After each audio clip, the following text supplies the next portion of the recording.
siapa? Jaka sama Ahmid ya. Yang lainnya mengikuti perkuliahan ini dengan online ya. Ada berapa orang ini? Ada 17 orang, tapi semuanya juga sebetulnya ikutan di situ. Baik, yang pertama kali kita mulai adalah ucapan basmalah bersama-sama. Bismillahirrahmanirrahim. Hari ini alhamdulillah kita bisa bertemu. Ya, saya buka aja. Pakai masker juga karena jauh ya, nggak apa-apa ya. Yang penting yang ikut di sini ikut pakai masker ya. Jadi hari ini adalah hari pertama kali perkuliahan Nihongo Kenkyu, dan saya tidak lama lah, mungkin sekitar 1 jam sampai jam 3 akan membahas tentang penjelasan perkuliahan ya, penjelasan perkuliahan untuk mata kuliah ini ya. Ini lihat ya, udah lihat ya di Nihongo Kenkyu ya, semuanya sudah lihat. Jadi hari ini adalah hari pertama mata kuliah Nihongo Kenkyu, itu ada 2 SKS. Kemudian tujuannya adalah untuk mempelajari atau mempersiapkan diri untuk mengikuti seminar proposal, atau istilahnya nanti kalau ini membuat skripsi. Sehingga mata kuliah ini adalah mata kuliah yang bertujuan untuk melatih mahasiswa dalam memahami prinsip-prinsip dasar penelitian kebahasaan.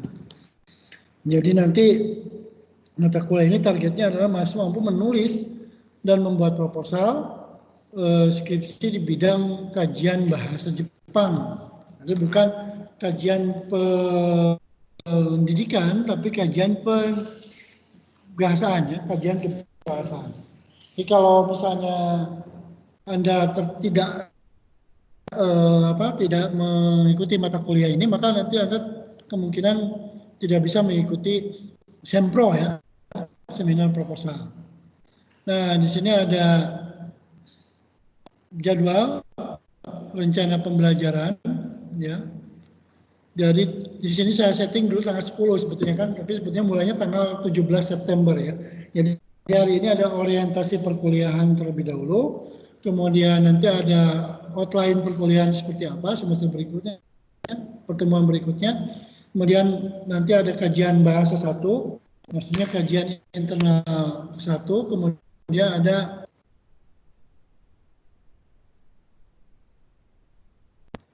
skripsi PPJ, pemilihan judul dan tema penelitian, metodologi, kemudian nanti di bulan November Anda diminta untuk menulis proposal sampai seminar proposal kira-kira tanggal 6 Januari 2021. Nah, jadi targetnya adalah membuat proposal. Kemudian penilaiannya, 1, kehadiran di My Class itu nilainya 10%. Kemudian nanti forum diskusi 20% juga online, ada yang online, ada yang offline. Kalau yang offline kan berarti ya seperti sekarang ya, datang ke kelas, kemudian kita ngobrol, kita bisa diskusi, bisa face to face untuk berbicara. Tapi kalau yang online-nya kayak gini, jadi nanti saya yang presentasi, Anda yang lihat. Kemudian ada presentasi proposal skripsi juga nanti, kemudian proposal penelitian, dan ada soft skill-nya.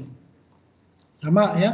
Kemudian buku ajar yang dipakai ada 3. Di sini ada kajian bahasa, ada metodologi penelitian bahasa. Kemudian, nah bagi mereka yang hari ini hadir, semuanya tolong masuk di absensi perkuliahan, baik yang online maupun yang offline ya. Cuma diklik aja. Kalau yang online kan sebetulnya tidak usah ikutan yang offline itu tidak usah menggunakan laptop, tapi cukup dengerin saja perkuliahan hari ini ya. Nah nanti saya akan menjelaskan tentang silabus dan perkuliahan ini bisa di-download oleh Anda. Saya download dulu, kemudian saya tunjukkan. Nah, ya. Kemudian ada RPS juga, ada silabus. Ini sama aja sebetulnya. Komputernya. Nah ininya repot ya. Jaringannya repot ya. Atau ini aja coba. Ini nih, silabus ya. Ini. Ini kelihatan nggak teman-teman di dunia maya? Terlihat. Hah? Ini RPS ya, Terlihat. ini Anda bisa download. RPS-nya bisa download. Kemudian untuk yang ini banyak sekali ya, ada 26 halaman, silakan untuk dokumen Anda, nanti tinggal download aja. Kemudian ada juga tadi apa ya? Kok balik lagi ke sini?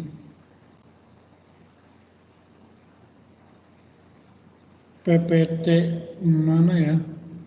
PPS silabus belum ada di sini.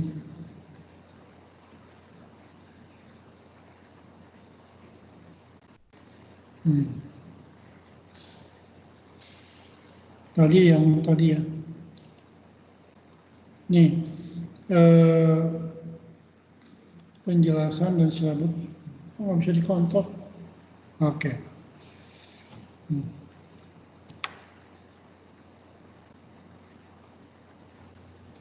Yang kelihatan apa? Sama itu kan? Itu PowerPoint.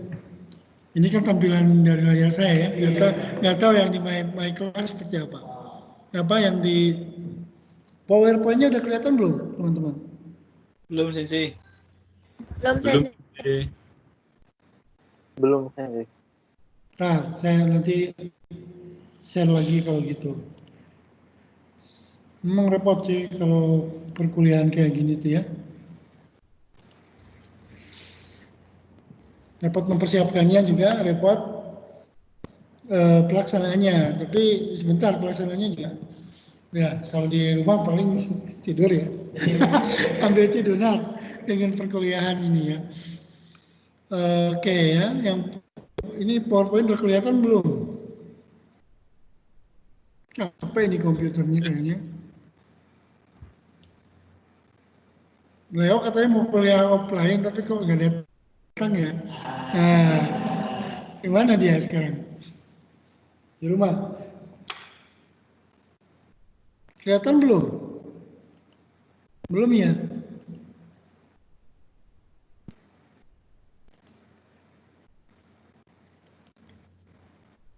Kelihatan, Sensei. Hah? Udah kelihatan, Sensei.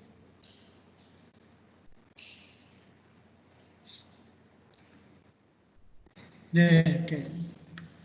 Kalau gitu saya kasih slide show. Kok nggak kelihatan lagi?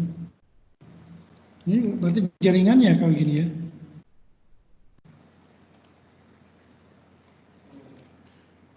Atau komputernya yang ngaco.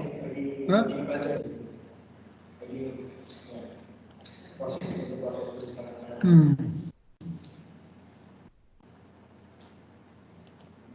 Capek mikir kan? Komputernya juga capek mikir itu. Ya, ada kelihatan ya? PowerPoint-nya kelihatan teman-teman? Kelihatan. Oke, baik. Jadi kali ini saya akan menjelaskan silabus perkuliahan Nihongo Kenkyu ya. Yang pertama mata kuliah ini tadi juga sudah saya sampaikan adalah 2 SKS. Tapi di sini di jadwal masih Kamis tanggal 9 jam, harusnya jam jam 13:40 sampai jam 15 ya. Kemudian tadi juga sudah sekilas dibahas ya tentang penjelasan silabus dan kontrak perkuliahan, kemudian kajian linguistik 1 itu artinya kajian internal kebahasaan, ada prinsip dasar penelitian, kemudian luaran penelitian, kajian internal bahasa itu ada morfologi, fonologi, sintaksis dan sebagainya. Kemudian ya.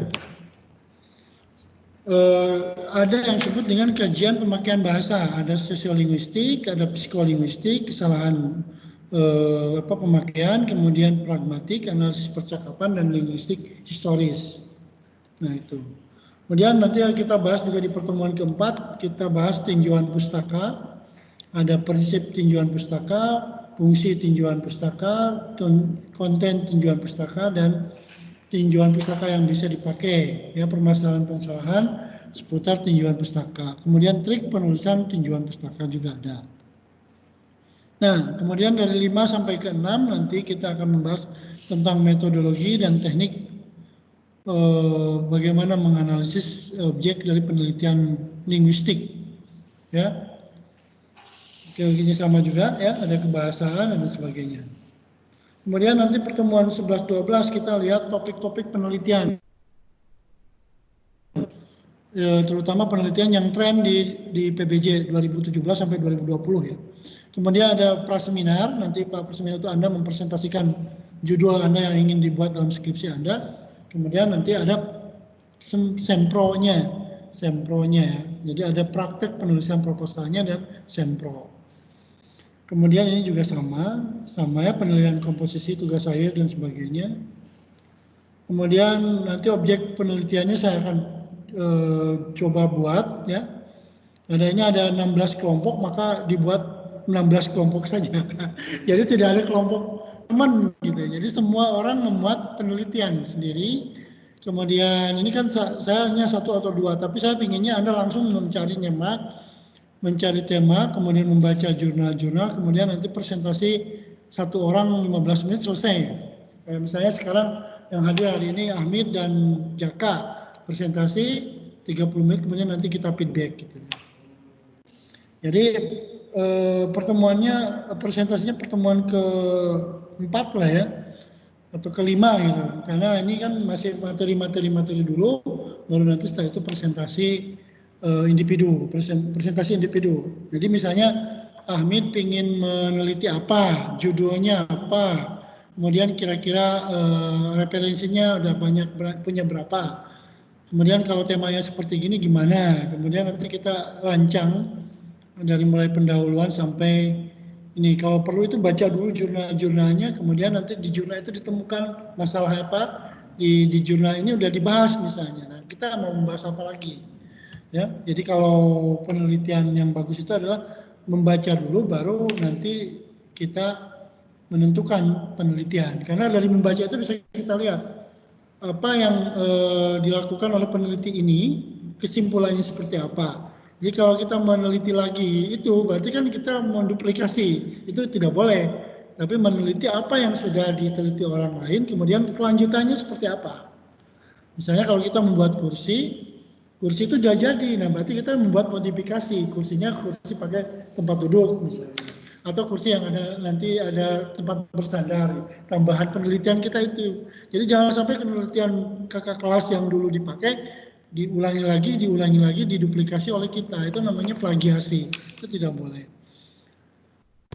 Tapi ini saya belum buat dengan baik, ya, nanti saya buat, termasuk saya tawarkan tema-tema yang Anda ingin teliti. Kalau perlu nanti kita jadi tim peneliti dosen dan mahasiswa. Kalau saya dapat tiba, nanti saya kasih teman-teman untuk melakukan penelitiannya, mencari datanya, nanti kita buat supaya jadi jurnal, jadi artikel. Setelah lulus itu jadi artikel yang bisa dipublikasikan.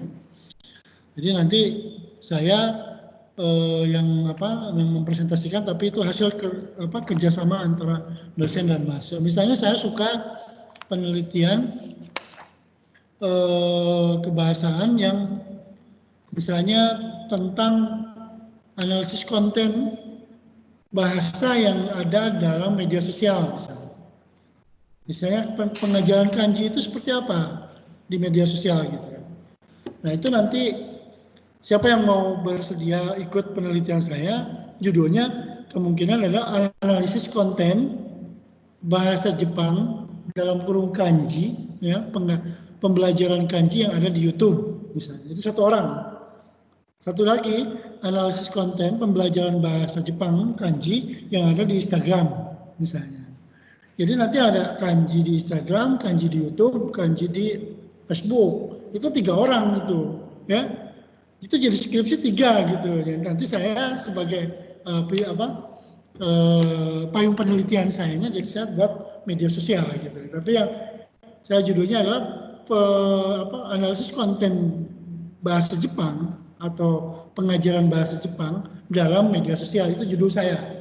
Nah, judul teman misalnya Amit kalau mau ikut adalah analisis konten pengajaran kanji dalam Instagram. Nah, kemudian misalnya Jaka analisis konten pengajaran kanji atau analisis konten pengajaran kanji dalam Facebook misalnya, atau yang satu lagi YouTube. Jadi 3 orang berarti jadi grup penelitian saya. Nanti kita bersama-sama cari jurnalnya, baca, kemudian kita buat proposalnya. Ya gitu. Jadi ini memudahkan, saya juga dibantu, Anda juga dibantu. Jadi nanti skripsinya bisa jadi 3 gitu. Ya, yang ini media sosialnya Instagram, ini yang YouTube, ini yang satu lagi Facebook misalnya. Seperti itu. Jadi analisis konten itu termasuk ke dalam analisis kebahasaan. Walaupun isinya analisis pembelajaran, tapi kan kita bukan pendidikan, tapi analisis pembelajaran bahasa Jepang dalam media sosial. Atau kalau nggak mau pembelajaran ya analisis kontennya aja. Bahasa yang dipakainya apa? Misalnya Goi. Kalau kanji kan banyak tuh ya di YouTube. Kanji apa saja yang diajarkan di YouTube gitu kan begitu. Misalnya N3, N4, N3. Kemudian apa saja metodenya yang dipakai? Misalnya memakai apakah cara menulisnya, kemudian cara membacanya, contoh kalimatnya kan begitu. Jadi nanti kita bisa ambil kesimpulan bahwa kanji materi bahasa Jepang yang dipakai di dalam Instagram itu adalah meliputi 1 cara menulis, berapa persen nanti yang ditemukan itu kan banyak tuh konten-konten yang bikin gitu. Berapa persen yang sampai menulisnya, berapa persen yang sampai pola kalimatnya, berapa persen yang sampai contoh-contoh kalimatnya detail gitu. Nanti kita pilih mana yang terbaik, kemudian kita tampilkan dalam penelitian kita. Ini yang kita bisa lihat konten pembelajaran kanji dan kosakata misalnya. Ya kanji, yang kosakata itu juga udah beda judul ya. Nanti beda lagi. Jadi bisa 5 orang gitu ya. Karena di media sosial itu pembelajaran bahasa Jepangnya, materi bahasa Jepangnya itu tidak jauh dari kanji, kosakata, terus percakapan. Nah, doka itu jarang ya. Doka itu jarang kan. Nggak ada doka itu, kalau nggak ada paling website gitu. Nah itu kira-kira teman-teman seperti itu ya. Jadi di setengah 3 pertemuan pertama itu nanti saya akan presentasi. Kemudian setelah pertemuan keempat nanti teman-teman membuat presentasi tentang apa yang akan dibuat oleh Anda. Nanti kita kumpulkan. Nanti kalau yang saya tolak berarti kalau gitu gantilah judulnya, jangan ini gitu ya. Nanti kalau mau ikutan penelitian saya, ikutlah penelitian saya. Nanti saya lihat ini kayaknya sulit tuh. Pertama referensinya tidak ada. Terus ini mau digimanain juga kita nggak ngerti ya. Jadi harus ngerti dulu penelitian itu mau digimanain, caranya mengambil datanya, kemudian kapan siapa objeknya gitu. Yang selama ini terjadi adalah penelitian bahasa itu lebih kepada analisis saja gitu ya. Analisis misalnya analisis makna dari misalnya hijoni sama Kaskani gitu, itu aja. Tapi itu kayaknya kurang menarik gitu ya. Yang menarik itu justru yang lebih berguna, bermanfaat untuk kebaruannya itu ada. Jadi kebaruannya ada. Jadi jangan sampai penelitian kebahasaan itu ya itu aja. Oishi dan enak itu apa bedanya kayak gitu kan, bukan gitu. Tapi banyak sekali objeknya. Oke ya. Teman-teman yang di dunia maya ada pertanyaan terlebih dahulu yang ingin didiskusikan sampai situ? Kalau ada silakan, saya tampung dulu pertanyaan. Semua hadir ya hari ini yang mengontrak mata kuliah Nihongo Kenkyu. Ada? Siapa silakan yang bertanya biar kedengaran sama Hamid dan Jaka hari ini yang hadir di kelas ini. Silakan. Atau pada tidur Kak? Halo. Belum, Sensei. Ada yang bertanya? Belum ada. belum ada Sensei. Oh, belum ada. Udah mengerti apa yang tadi saya sampaikan? Kira-kira? Insya Allah. Oke ya. Nah ini kalau pembelajaran online itu bedanya seperti ini. Jadi kalau offline itu nuansanya lebih semangat gitu ya, lebih kelihatan gitu ya. Tapi kalau kuliah online ya hanya mendengarkan saja ya. Termasuk misalnya kesiapan kita dalam peningkatan kemampuan itu menurut saya agak susah. Nuansa kampus juga tidak ada ya. Nah, contoh nanti perkuliahan ini saya, kalau bisa nanti Anda juga akan saya latih untuk membuat video presentasi tentang judul Anda. Nah, ini saya contohnya, ini saya contohkannya.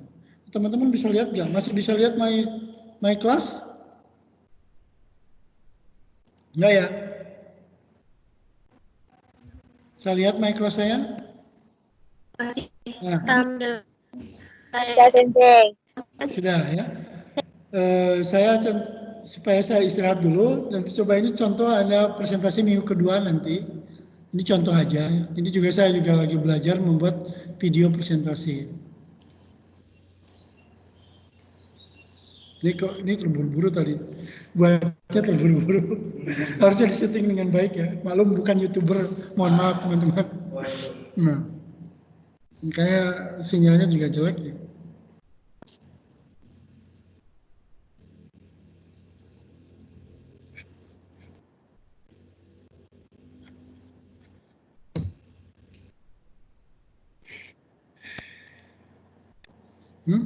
Jelek sinyalnya.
Kecil. Saya ingin perbesar sini. Ada ini. Ingin memperbesar ini gimana? Nah, atau di YouTube-nya aja ya. Nah, nanti cari aja ya. Saya juga baru buka di YouTube-nya ya. YouTube. Nah, ini jadi YouTuber ini saya itu. Gara-gara online jadi saya jadi YouTuber, padahal malu saya sebetulnya. Ya. Kajian bahasaan ya. Kajian internal kebahasaan. Di My Class juga boleh, kalau My Class kan ditempelin di situ. Ini baru 10 menit sih, 1 jam yang lalu saya. Nah ini biar bisa lihat.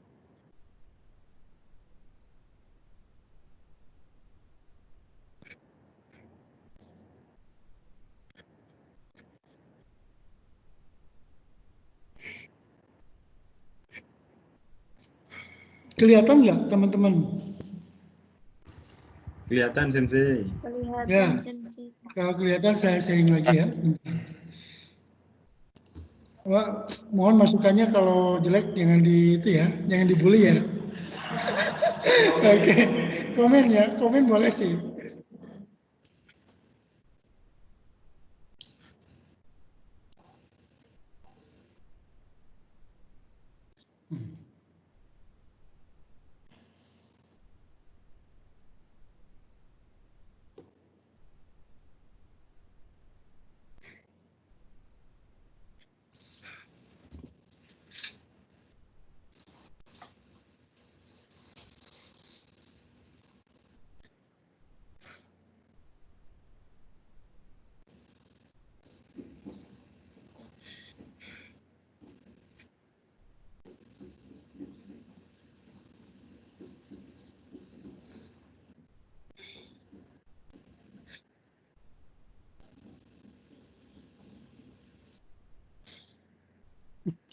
Nggak ada suara Sensei.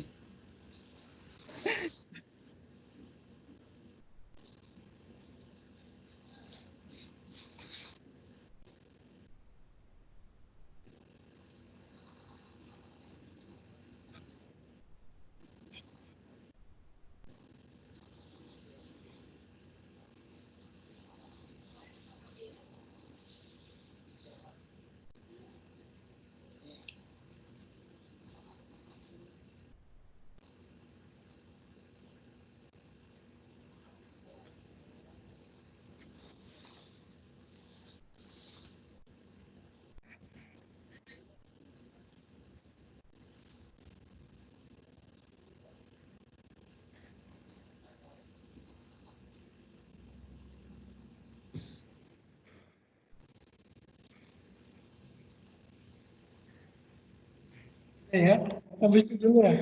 Malu saya. Nanti lihat aja ya. Nanti lihat aja di YouTube biar banyak ya apa yang lihatnya ya. Kalau bosan jangan dilihat, nggak usah ya. Nanti kalau ada masukan silakan di situ. Sensei materinya kurang bagus, suaranya jelek gitu ya. Atau ada beberapa yang perlu diperbaiki, nanti saya perbaiki. Ini baru belajar saya, ya. Karena kuliah online ini mewajibkan saya dosen menjadi artis gitu ya. Jadi agak susah, agak susah gitu ya. Yang tidak mau di syuting juga jadi harus mau di syuting gitu ya, repot. Ya, tapi mudah-mudahan semuanya bisa berjalan dengan baik ya. Termasuk rekaman perkuliahan ini juga harus saya tempelin nanti di My Class. Oke ya, nanti itu untuk pertemuan kedua nanti Anda lihat dulu, nanti kalau ada pertanyaan, kemudian saya tanyakan kepada saya gitu. Silakan dari Ahmid atau dari Jaka ada pertanyaan? Tadi kan saya bilang analisis konten dalam media sosial baik IG, Facebook sama YouTube. Nah, beberapa akun YouTube yang saya tonton itu mereka menerjemahkan bahasa lagu daerah atau lagu Indonesia ke bahasa Jepang. Nah itu kira-kira kata-kata yang mereka terjemahkan itu tidak? Lagu. Analisis konten lagu berarti ya, analisis bisa aja. Sebetulnya kan kalau di dalam sumber penelitian itu kan sebetulnya ada ya. Coba lihat di My Class lagi. Jadi kalau memang ini saya lihat panduan memilih tema penelitian ya, ada di situ. Kemudian ketika kita ingin melihat metodologi, maka kita lihat metodologinya apa. Nah, metode penelitian bahasa Jepang. Inikah? Ini dari presentasi Profesor dari UPI ya, pengumpulan penelitian di masa pandemi. Ini ada ikut dulu pernah ya. Nah, kalau penelitian kebahasaan itu yang pertama, ini lihat gak teman-teman pada lihat gak? Enggak ya? Belum saya share. Kelihatan Sensei. Kelihatan. Kelihatan nggak? Kelihatan Sensei. Ini loh yang kotak-kotak kuning ini ya. Nah ini contoh penelitian yang melakukan penelitian kebahasaan. Ntar dulu. Ya. Nah ini bidangnya Yuli Sensei. Ya. Judulnya misalnya efektivitas metode pembelajaran project based learning dalam media gambar terhadap keterampilan menulis karangan pendek bahasa Jepang. Nah, jadi kalau penelitian ke pendidikan itu rata-rata kuantitatif. Artinya Anda harus mempelajari juga statistik. Ya. Tapi kalau penelitian bahasa itu kita nggak usah mempelajari statistik, tapi kita hanya memberikan deskripsi atau kajian pustaka kayak gitu-gitu. Jadi nggak usah statistik juga. Nah ini judul penelitian bahasa Jepang yang ada dalam penelitian pendidikan bahasa Jepang. Pengaruh media audiovisual terhadap kemampuan menyimak mahasiswa tingkat 3 Departemen Pendidikan Bahasa Jepang. Jadi di sini ada variabel A dengan variabel B gitu. Tapi dalam penelitian bahasa nggak usah, sudah ada analisis saja. Analisis bahasa yang dipakai dalam media sosial. Selesai, nggak usah dia bandingkan dengan kemampuan, kemudian kita juga mencari mengangket kepada mahasiswa, nggak usah. Pokoknya kita kan udah punya data itu, datanya ada di media sosial itu, kemudian kita tinggal mengolah data itu dan membuat teori-teori baru itu. Ya, pembelajaran media pembelajaran Word Square dalam meningkatkan penguasaan kosakata bahasa Jepang melalui huruf hiragana. Jadi ini juga harus ada objek manusianya. Nah, kalau bahasa itu kan nggak usah manusia, bisa berupa teks dari bacaan yang ada di video gitu ya. Ini rata-rata seperti ini. Ini menurut saya penelitian ya, kalau saya sih karena penelitian kebahasaan saya suka, ini saya tidak begitu suka ya penelitian kependidikan. Emang selesai, cuman itu lagi gitu. Tiap tahun itu kayaknya monoton gitu ya. Penelitian hasilnya sudah diketahui. Kalau efektivitas berarti efektivitas, ya. Kalau ada pengaruh berarti ada pengaruh gitu. Jadi kebaruannya sebelah mana gitu. Paling hanya objeknya aja yang baru, ya. Tapi penelitiannya kan nggak baru, yang bahkan mungkin menjiplak judul skripsi yang dulu gitu ya. Ya, diterapkan di UPI, diterapkan di PBJ WMI ya bahasanya Pak Mas Yoni. Itu saya kira nggak begitu bermanfaat untuk penelitian, dan kita juga kayaknya penelitian saya kok cuma gini aja gitu. Jadi itu. Jadi bukan saya berarti anti penelitian kependidikan bahasa Jepang ya, tapi artinya bahwa penelitian itu harus ada novelty. Ya, jadi karya ilmiah itu bukan sekedar gugur kewajiban. Kemudian lemah aspek novelty dan originality. Novelty itu artinya kebaruannya, update-nya yang terbaru itu apa gitu ya. Kemudian originality, orisinil, buatan kita sendiri. Ya, bukan buatan orang lain. Kemudian ada pendekatan yang dilakukan selama ini menonton, itu lagi gitu pendekatan. Kemudian menulis juga bermasalah ya. Kemudian cenderung riset napak tilas. Jadi napak tilas itu ya judul skripsi kakak kelas dibuat menjadi judul skripsi kita, diganti objek ya. Itu yang kurang bagus ya. Nah, kemudian bagaimana caranya supaya kita akan bagus dalam penelitian? Yang pertama adalah yakinkah penelitian kita itu memberikan sumbangan bagi ilmu? Kemudian apakah kegiatan penghatian itu menghasilkan sesuatu yang bermanfaat dan diminati oleh orang lain? Menarik untuk dibaca untuk orang lain. Bagaimana supaya kita mendapatkan masukan-masukan orang lain itu dari kita submit, publish ya di jurnal, kemudian nanti ternyata Pak Dedi dan mahasiswanya itu meneliti ini loh, menarik sekali ya. Nah, banyak yang baca, banyak yang sitasi, banyak yang membaca. Jadi kita juga kayak mengajar di seluruh dunia, bukan mengajar di kelas ini saja. Ya, kayak saya sekarang kan hanya mengajar di kelas Nihongo Kenkyu, tapi kalau saya di YouTube saya pasang itu tadi, semua orang bisa lihat itu. Artinya jangkauan saya itu jadi luas gitu. Jadi kalau Anda bisa punya buku, bisa punya artikel, punya karya ilmiah dan dibaca oleh orang lain, maka nama Anda semakin lama semakin terkenal sebagai spesialis apa. Nah, selama ini saya males ya mempublikasikan diri sendiri ya. Tapi kalau kita meneliti, karena apa? Materi yang akan dijualnya itu tidak ada gitu. Apa yang bisa saya tulis untuk kemajuan pendidikan bahasa Jepang? Itu kan jarang kita memikirkan itu. Tapi kalau kita ada penelitian terbaru, kemudian contoh penelitian terbaru itu misalnya mahasiswa kedokteran itu meneliti orang hamil yang mau melahirkan, itu diteliti disuruh baca Al-Quran di pembukaan 1 sampai pembukaan 9. Ada yang meneliti dari agama Islam, ada yang meneliti dari kedokteran, namun diukur tingkat kestresannya. Jadi pengaruh membaca Al-Quran, murotal Al-Quran terhadap ibu yang mau melahirkan di Yogyakarta misalnya. Dia ambil sampel 100 orang, itu kan gampang ya, itu juga statistik sebenarnya. Jadi setiap yang melahirkan minta izin, tolong Bu dibacakan Al-Quran ini, baik sama suaminya atau sama dia sendiri gitu. Kemudian apakah berpengaruh nggak terhadap kelancaran melahirkannya? Ternyata itu sangat bagus penelitian itu. membuktikan bahwa membaca Al-Quran ketika mau melahirkan, si ibunya itu jadi tenang, si bayinya juga lancar. Nah itu sampai presentasi kemana-mana karena masuk jurnal ya. Jadi penelitian mahasiswa kedokteran UMY yang bekerja sama dengan mahasiswa PAI UMY itu sampai ke Thailand, ke negara-negara lain karena dipublikasikan di jurnal internasional. Mahasiswa aja udah bisa keliling dunia gitu.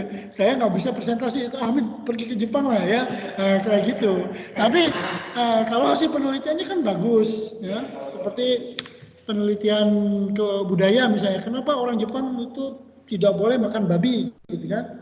Nah itu kan kalau ada penelitian yang ilmiah diterima setiap orang kan kita bisa kayak Jakir apa itu mempresentasikannya dalam sudut agama, sudut kesehatan, sudut ilmiah seperti itu. Nah, dari objek penelitian yang bisa kita teliti, ya. Jadi selama ini kalau kita meneliti itu hanya berfokus pada siswa saja atau guru saja. Ya.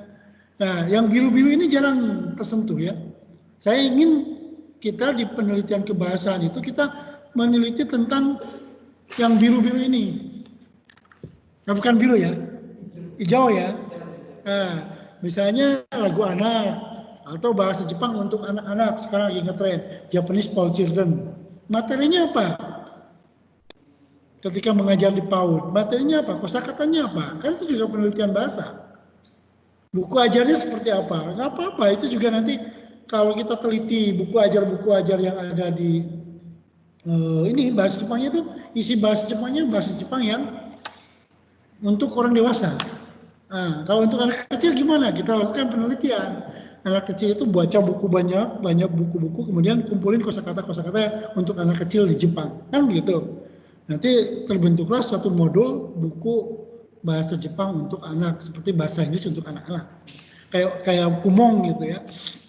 Lagu anak juga. Dari lagu anak itu apa kosakata yang muncul? Kemudian hyogenya seperti apa yang dipakai? Sinetron apalagi ya, sinetron Indonesia sama sinetron Jepang mau dibandingkan silakan aja. Itu masuk penelitian pemakaian bahasa, ya, bukan penelitian internal bahasa. Jadi kalau internal itu meneliti bahasanya itu, tapi kalau pemakaian itu lebih bagus. Misalnya kontrastif antara Indonesia sama Jepang dalam drama apa anak muda misalnya. Di drama Jepang itu banyak kata-kata sojaro, desho gitu ya. Nah ternyata desho itu banyak sekali dalam drama Jepang. Dalam bahasa Indonesia banyak enggak? Misalnya kan. Ya. Jadi nanti analisis kan dalam bahasa Indonesia dengan analisis desho dalam bahasa Jepang. So desho, so dayo, nah, misalnya. Kyowa, moshiroi yo, ya yo sama desa yang seperti itu kan berarti bisa analisis kebahasaan, bisa analisis pemakaian bahasa. Konten YouTube ini sangat banyak itu, datanya lautan itu, ya. Nggak usah kita mikirin datanya dari mana, YouTube itu udah diikhlaskan oleh orang yang bersangkutan untuk diekspos, ya. Jadi kita tuh nggak usah minta izin dulu kepada orangnya, karena bukan mau mengcopy isinya, tapi mau menganalisis artinya di situ, ya. Jadi kalau yang kuning ini objek penelitian kependidikan, ya. Kemudian yang warna hijau ini adalah objek kebahasaan, pemakaian bahasa. Itu lebih berguna dibandingkan dengan meneliti internal bahasa sendiri, ya. Karena internal bahasa sendiri itu sebetulnya objek penelitian orang Jepang gitu ya. Nah kita kalau orang asing meneliti bahasa Jepang kita juga belum lancar, kadang-kadang kita juga aneh ya. Bahasa Indonesia aja yang nggak bisa kok kita meneliti bahasa Jepang gitu. Jadi saya analisis yang dalam bahasa Indonesia dengan analisis no dalam bahasa Jepang, saya kira lebih mudah meneliti yang. Karena yang itu bahasa kita, tapi kalau disuruh meneliti penggunaan no dalam bahasa Jepang, kita harus tanya-tanya kepada orang Jepang itu, kan banyak membaca buku tentang penggunaan no dan sebagainya. Nah ini menarik ya, jadi ini adalah objek kita. Jadi jangan sampai, aduh sedikit sekali ya tema yang bisa kita ambil, banyak kok. Konten YouTube aja banyak, konten Instagram aja banyak, konten sekarang lagi keren loh. Banyak sekali orang-orang yang jadi YouTuber, bikin konten-konten kebahasaan, padahal cuma bahasanya bahasa apa ya, sokyu semua gitu ya. tapi tampilannya kan bagus ya, kita bisa jadi jualan di situ nanti. Setelah meneliti, nanti timbul keinginan untuk menjadi instruktur bahasa Jepang di YouTube, kemudian kita bikin konten yang bagus.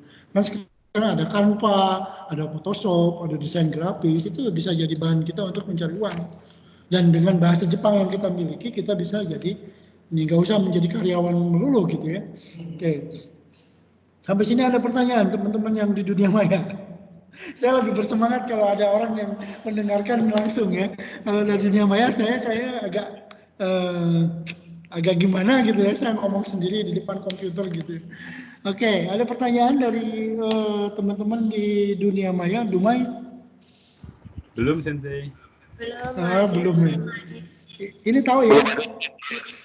Jadi yang hijau ini adalah objek penelitian kebahasaan atau objek penelitian pemakaian bahasa. Itu masuk objek kita. Kalau yang warna kuning itu lebih ke penelitian kependidikan bahasa Jepang. Jadi penelitian kependidikan bahasa itu kurikulumnya, siswanya, gurunya, calon gurunya, orang tuanya. Nah sekarang kan orang tua lagi pusing tuh ya, itu masuk ke anak Bu Yuli, bukan anak saya. Jadi bagaimana orang tua siswa mahasiswa pendidikan bahasa Jepang mengajarkan bahasa Jepang kepada anak-anaknya kan nggak bisa juga tuh. Tapi kalau ini kan bukan hanya bahasa Jepang saja, mungkin bisa SD, SMP gitu. Bagaimana pengajaran bahasa yang dilakukan oleh orang tua di rumah dalam pembelajaran online bahasa Indonesia misalnya. Tapi kan nggak nyambung dengan bahasa Jepang nantinya ya. Jadi bahasa Indonesia ya. Istri saya ngajar bahasa Indonesia tuh pusing tuh ya. Baca aja susah, apalagi menulis gitu ya. Membaca huruf A, B, C, D itu berapa bulan coba kalau di rumah. Kalau di kelas itu seminggu selesai. Tapi di rumah susahnya bukan main kan begitu. Jadi problematika pengajaran bahasa tulis ya, baca tulis di rumah yang dilakukan oleh orang tua. Karena itu anaknya kabur kemana lari. Ini suruh tulis, nggak mau pengen lihat YouTube gitu ya. Lihat YouTube padahal dia di YouTube tuh belajar gitu ya. Jadi kalau Anda juga belajar bahasa juga begitu. Kalau belajar online pasti Anda tidak teratur. Beda dengan belajar di kelas. Di kelas itu kan saya drill, saya lihat, kemudian dipaksa untuk menulis kanji dan sebagainya. Saya tuh sekarang nggak bisa maksa. Ya kan? Coba saya tuliskan kanji 100 gitu kayak dulu ya. Nggak mungkin teman-teman mau itu. Wah ini nanti protes saya di demo sama mahasiswa PBJ WMB angkatan pertama itu. Tugasnya ya bayar mahal-mahal, cuman kuliahnya suruh tugas saja kan nggak bisa ya. Jadi kalau di kelas kan nuansanya itu lebih aktif, kedisiplinan lebih bisa dibuat. Kemudian untuk mendapatkan kompetensinya itu lebih lancar. Karena ada teman banyak gitu ya. Jadi kalau anak-anak digabungkan dengan orang-orang yang belajar, maka dia cepat belajar. Malu lah dia nggak belajar gitu. Nah, tapi kalau di rumah dia diajak main sama temennya, apalagi ada YouTube, ya udah belajarnya YouTube. Nah ini permasalahan Bu Yuli ya, bukan permasalahan saya. Jadi nanti peranan orang tua dalam pendidikan bahasa pada usia berapa itu, tapi bisa aja. Tapi kalau bahasa Jepang kan nggak diajarkan di anak-anak kecil. Ya, paling ya pembelajaran bahasa Jepang di SMA gitu kan. Pembelajaran bahasa Jepang di SMA itu seperti apa? Dosen juga nih, masalah dosen.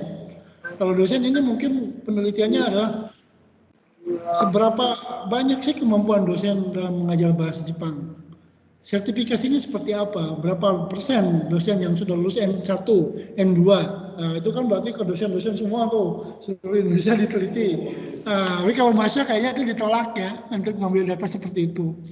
Biasanya harus dosen yang mengambil kebijakan atau kaprodi siapa gitu. Jadi ingin mengetahui kualitas dosen di Jogja, maka itu biasanya penelitian dilakukan oleh dosen di universitas, kemudian mencari data ke seluruh Indonesia, nggak apa-apa. Tapi kalau masuk kayaknya itu ditolak. Ngapain masih meneliti saya gitu? Mungkin ya. Nah, jadi saya pinginnya nanti yang kita hijau-hijau aja kayak Muhammadiyah, maka hijau ya. Kalau yang kuning-kuning ini biara pendidikan nanti Bu Yuli dan teman-temannya. Makanya kelas Nihongo Kenkyu sama Nihongo Kyoiku terbagi dua. Ada yang meneliti kebahasaan dan meneliti pendidikan. Kayak kira-kira gitu ya. Nah, ini materi semua ada di My Class saya. Saya udah buat 2 bulan ini. Anda tinggal cari, baca, kemudian coba aplikasikan. Termasuk bagaimana kita bersilaturahmi dengan jurnal-jurnal internasional. Harus banyak baca itu, karena kalau nggak banyak baca nggak bisa ya. Kita mau nulis tapi nggak pernah banyak baca, repot nanti nulisnya ngawur gitu ya. Tapi kalau banyak baca, banyak referensi, maka banyak ngomong berarti bisa nulis gitu. Ya, saya bisa bicara gini karena saya banyak baca ini. Tapi kalau nggak baca dulu saya juga takut ya nanti yang saya sampaikan adalah salah. Oke, ini jadi kepanjangan ini ceritanya. Ini minggu depan kita lanjutkan lagi ya. Karena hari ini pertemuan pertama, saya kira sudah cukup ya. Nanti silakan Anda baca aja. Yang tertarik tadi Jaka tentang lagu ya, ini juga bisa. Ini ada apa namanya konten-konten seperti ini juga bisa ya. Kumpulan dongeng terbaik dari Jepang, misalnya, ya. Itu kontennya apa? Gitu ya. Kita analisis.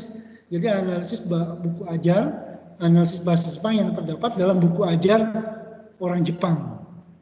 Analisis nggak apa-apa, jadi nggak usah pakai statistik. Ada yang ingin ditanyakan dari teman-teman? Saya jadi tidak capek kalau ngajar, ada yang mendengarkan di sini ya. Oke, kalau tidak ada, teman-teman silakan. Ada pertanyaan nggak? Belum ada Sensei. Pada ngerti semua ini? Belum ada Sensei. Insya Allah. Oke. Nah, Pak Isal cepat ya, biar cepat lulus nih. Ya oke ya. Oke, karena waktunya juga sampai jam 3, ini udah tinggal 10 menit lagi. Saya kalau kuliah online itu saya kurangi waktunya kira-kira 1 jam lah, karena ya teman-teman juga saya ngerti kuota juga banyak memerlukan kuota. Kalau di offline biasanya 90 menit oke, tapi kalau di online kasihan teman-teman, mungkin capek ya mendengarkan ceramah dari saya. Jadi saya untuk pertemuan pertama ini saya kira jelas ya, penjelasan tentang mata kuliah, RPS dan lain-lainnya. Kalau ada permasalahan nanti kita bahas di pertemuan berikut minggu depan ya. Jadi hari ini perkuliahannya sedikit terganggu dengan operasional tadi. Mau 2 orang, mau 3 orang saya layani di kelas gitu ya. Termasuk untuk yang online. Tapi pelapor utamanya adalah My Class. Jadi di My Class kita semuanya bermain di situ. My Class itu kan media untuk menyampaikan informasi, tapi tidak sinkron, tidak bisa lihat tatap muka gitu. Makanya saya tatap muka pakai MS Team, kalau Pak Ninar pakai Zoom ya. Tapi semua penilaian, kuis, absensi itu di My Class.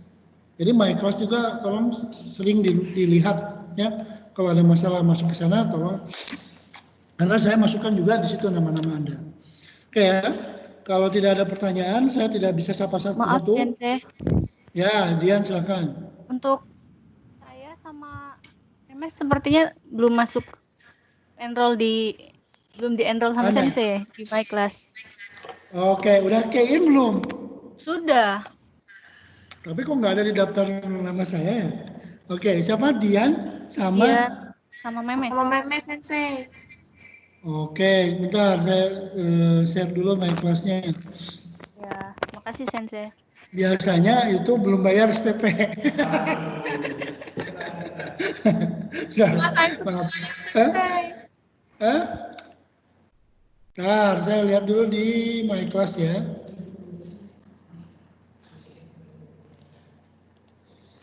My Class-nya itu Dian, saya kira ngambilnya Nihongo Kyoiku. Dian sama Premestia, tapi memang sudah ikutan ini enggak? Parmeswari Sensei. Prameswari ya. Oke.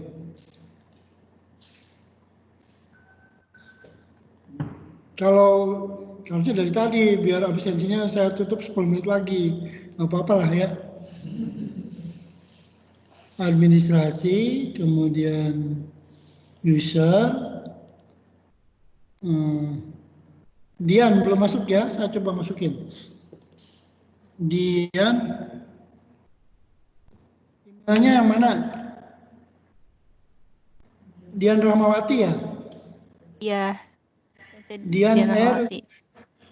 Dian R FPB 17. Dian R FPB 17 ya. Oke, sama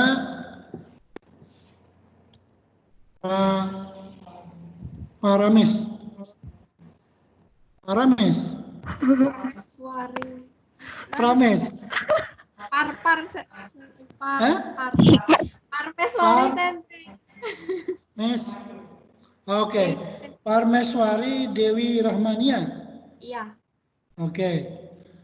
Saya add. Coba bisa nggak absensi di situ? Dian sudah masuk. Kemudian Parmeswari juga sudah masuk. Silakan login. Ini belum login kok. Kemudian centang yang kelas tadi ya masuk ininya. Kalau masih bermasalah nanti ke saya. Berarti seimbang ya, yang antara Niango Keiku sama Niango Kenkyu ya, masing-masing 20-20 ya. Bagus lah. Kemarin itu cuma 7 orang saya aja. Banyaknya Niango Keiku. Oke, Dian sudah bisa? Ternyata Dian itu ada 2 di sini. Alhamdulillah sudah Dian selesai. Rahmawati. Tapi Dian di sini bisa masuk kok. Sudah masuk nih. Dulu Dian Rahmawati FPB 17 5 hari yang lalu masuk. Robi. Oke ya, kalau sudah tidak ada masalah lagi, kita cukupkan perkuliahan hari ini sampai di sini. Terima kasih atas perhatiannya. Semoga sehat semuanya, ya. Amin. Assalamualaikum warahmatullahi wabarakatuh. Waalaikumsalam warahmatullahi Mari kita tutup dengan ucapan hamdalah bersama-sama. Alhamdulillah. Alhamdulillah. Oke ya. Saya stop rekamannya. Nanti rekamannya ada di